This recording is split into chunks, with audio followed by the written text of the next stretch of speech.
एक समय अमेरिका अपने हथियारों के लिए दुनिया भर में चर्चित था। अमेरिका को दुनिया का सबसे ताकतवर देश माने जाने में उसके बेहतरीन हथियारों की भी बड़ी भूमिका है।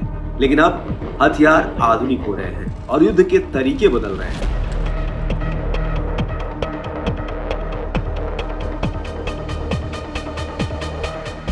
अब सामान्य युद्ध की जगह इलेक्ट्रॉनिक युद्ध लेते जा रहे हैं। इसे इलेक्ट्रॉनिक वॉरफेयर सिस्टम कहते हैं।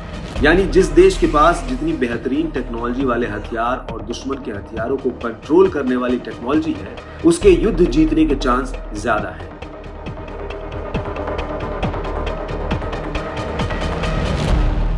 ऐसे में आधुनिक हथियारों और युद्ध सिस्टम के मामले में अमेरिका को अब अन्य देशों से चुनौती मिल रही है। यही वजह है कि दुनिया में पावर सेंटर को लेकर अलग अलग देशों के बीच जंग छिड़ी हुई है।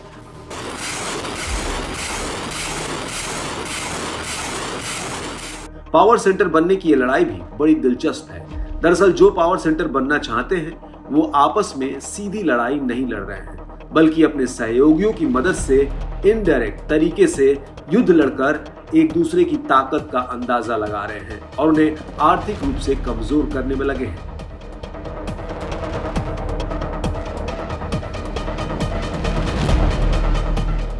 उदाहरण के लिए अमेरिका और रूस को ले लें। अमेरिका पहले से ही ताकतवर है और रूस नई शक्ति बनकर उभरा है, लेकिन अमेरिका और रूस सीधी लड़ाई नहीं लड़ रहे हैं। जानकारों का कहना है कि अमेरिका यूक्रेन के जरिए रूस से लड़ रहा है।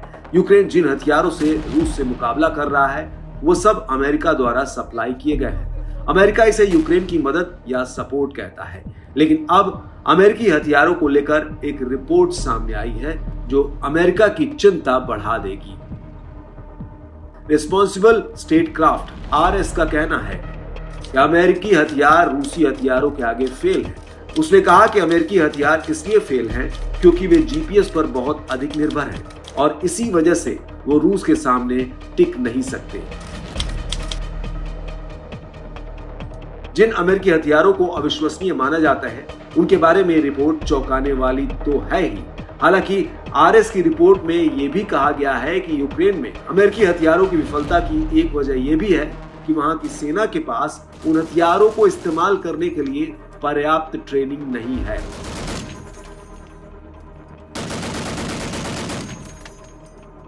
अमेरिका ने यूक्रेन को switch blade drone, M1 Abram tank, patriot air defence missile, M777 howitzer, Excalibur guided 155 mm artillery round, HIMARS missile, GPS guided bomb और आर्टिफिशियल इंटेलिजेंस वाले स्काईड्यू ड्रोन जैसे गेम चेंजर हथियार और सिस्टम दिए। इसके बाद से ही शक्ति प्रदर्शन शुरू हुआ। इन हथियारों में स्विच ब्लेड ड्रोन के बारे में रिपोर्ट में कहा गया कि ये $60,000 की कीमत वाला ड्रोन बख्तरबंद टैंक और वाहनों के खिलाफ काम नहीं करता था। इसकी जगह यूक्रेनी सैनिकों को $700 का चीनी मॉडल ऑनलाइन खरीदना पड़ा।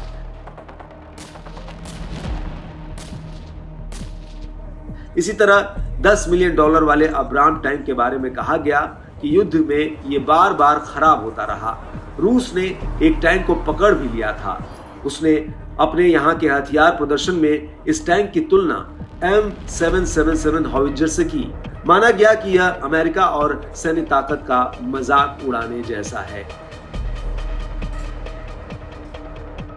इसी तरह M777 तोप, जो अपनी सटीकता के लिए जानी जाती है, वो जरूरत के वक्त कमजोर साबित हुई। इसके बैरल ही बार बार खराब हो जाते थे। दूसरा, इसके लिए इस्तेमाल होने वाले 155 mm गोला बारूद की सप्लाई भी बहुत कम है। हिमार्स के बारे में रिपोर्ट में कहा गया कि ये GPS पर बहुत अधिक निर्भर होने के कारण फेल हुआ, क्योंकि रूस ने GPS को जैम करने या जैमिंग में सफलता हासिल कर ली। इससे तो यही साबित हुआ कि रूस इलेक्ट्रॉनिक युद्ध में आगे है। अमेरिका के सिलिकॉन वैली की कंपनी स्काईडियो ने रूसी सेना से लड़ने के लिए यूक्रेन की मदद में ड्रोन का एक बेड़ा दिया, लेकिन रूस की आधुनिक इलेक्ट्रॉनिक वॉरफेयर सिस्टम के कारण ड्रोन खराब हो गया और वो रास्ते से भटक गए और खो गए।